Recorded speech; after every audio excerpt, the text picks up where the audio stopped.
Well, Jamie, your season may be over, but can't keep you away from the track. No, it's good to be here. It's good to come back to a classic meeting. You know, the vibe here is awesome. That's what it's all about. Just come here and enjoy the cars. It's been great. Seems just a few weeks ago that we spoke to you pre-season. It's over pretty quickly, that TRS series. Yeah, it's only 5 weeks, and it's very intense 5 weeks. You know, it's quite strange too. You get into a rhythm, and then at the end of it, there's nothing there, and you sort of there's nothing happening. You know, so it's been a great ride, and I really enjoyed it. Well, you featured on a number of highlights packages, saw your interview, so you enjoyed some success along the way. Yeah, we had a win here at Teretonga. It was the first Kiwi to have a win this season, and it was only my 5th race in a Wings and Slicks car, so it was great to get a win here in front of all my supporters. Yeah. So what are the tracks did you think suited your driving, suited the car besides Teretonga? Yeah, Taupo's a favourite track of mine. I really enjoy Taupo. We had our best qualifying there all season, and it's a very cool track. There's other tracks too, but Hampton Downs is quite a tricky one, and it's quite sort of more European influenced. So a lot of the other guys that come over from Europe, they're onto it straight away, you know. So there's definitely a variation there. Seem to have a good accord with the other Kiwi drivers. You got a bit of a little group, haven't you? Yeah, I think you have to share a bit of information, you know, and because we're all in the same boat, you know. We don't get the year-round training like the rest of the guys, so we all sort of have an understanding for where everyone's at. What was your very first impression of that first race once you really got into the heat of it? Yeah, Ruapuna was the first round, and it was a massive step, and I sort of knew it was going to be a massive step too, but it definitely stood up for everything that I thought it was going to be, and then some. How prepared were you? Do you think there's something else you could have done to have got yourself ready?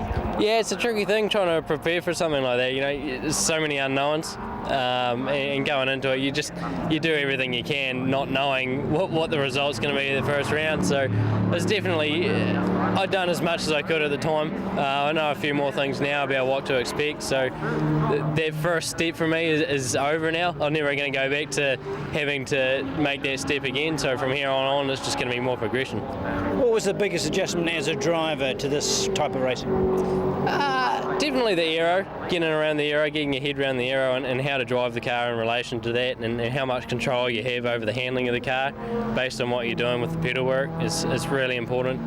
And it's very important to understand that and make the most of that, and make sure that you're not inducing some sort of steering problem into the car, and then coming back and complaining about it, because there's not a lot the engineer can do about that. So understanding what you're doing with the car and what the car's problem is in itself, and defining the difference between the two of them is quite a tricky thing to do.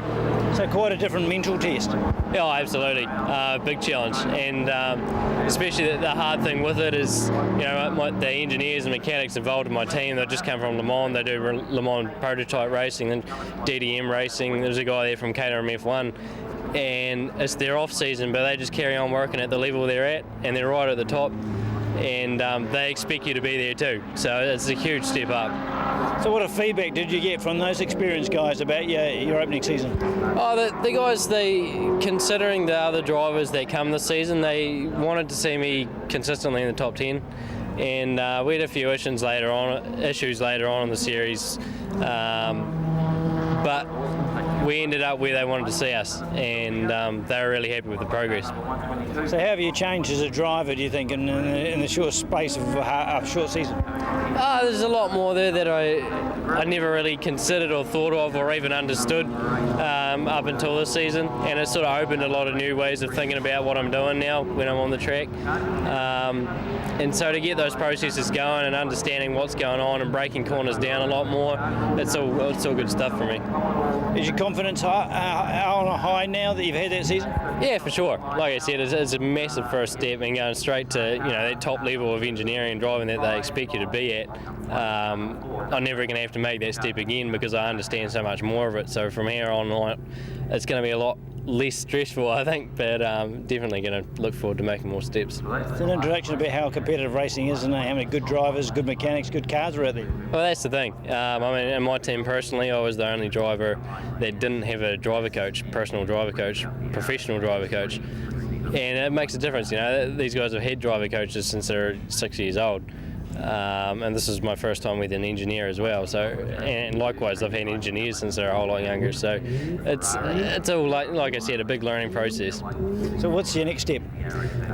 We need to do TRS again. It's definitely the next goal. But in between times, I need to get back in a car. We've got some gaps to bridge before then that we need to tick a few boxes first. So we're looking at a few different options, but they're all overseas. Unfortunately, New Zealand doesn't have any other series as high level as TRS, so we're going to have to go overseas and see what's going on around the world. You have to look at a similar car, don't you? A similar type of car, so the experience is the same? Yeah. There's a Formula 4 series starting up around the world, and a very similar sort of car. So we're looking at a few different series based along that would hopefully get into. Will you come back to the same team setup that you would for next season? Yeah, M2 competition has been great to me. And now I've got a rapport with them. I understand how the team works and what's involved. So looking forward to getting back with them again next season. You're trying to do some work in between, because this isn't going to be cheap exercise? No, that's right. And it's really thanks to the likes of Mobile One that I can actually do the Toyota Racing Series, and it's huge credit to them. Massive thanks to them for letting me take the step, you know. But as far as working goes, yeah, back on the spanners again pretty soon. Were you able to take the whole series off and concentrate fully on the racing during that summer? Yeah, and it's a big credit to my work, AJ Auto Electrical, for letting me take this time off and understanding where I'm at and the effort that I needed to put in and the time that I needed to put in. They're really understanding. Has it changed your long-term goals at all now you've had that hands-on experience? Yeah, there's definitely a few different avenues that are opened up and need to be explored a bit further, but it's good to get a better understanding of where the level's at and what's expected and be able to sort of make your curves around what's going on there. So you've got just a case of working through this winter, I suppose, and looking at your options. So what's the next competitive race for you? Hopefully Australian Formula 4. That's what we want to do. It starts in July. It's a 7-round series. It lines up with the V8 supercars. So a very, very cool series to be a part of, and quite similar cars to the TRS cars. There's a couple of guys in my team this season who have driven Formula 4 cars already, and they said they really couldn't tell much difference between those and a TRS car. So it's ideal testing for me to come back and have a proper crack at TRS next year.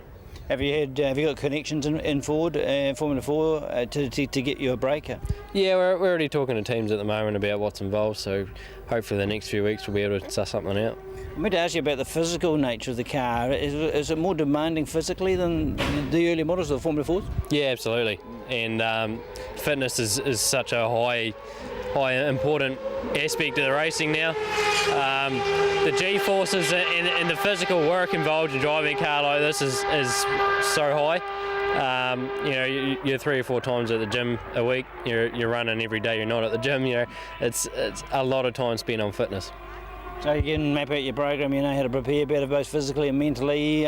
Looks good for next year. Yeah, can't wait.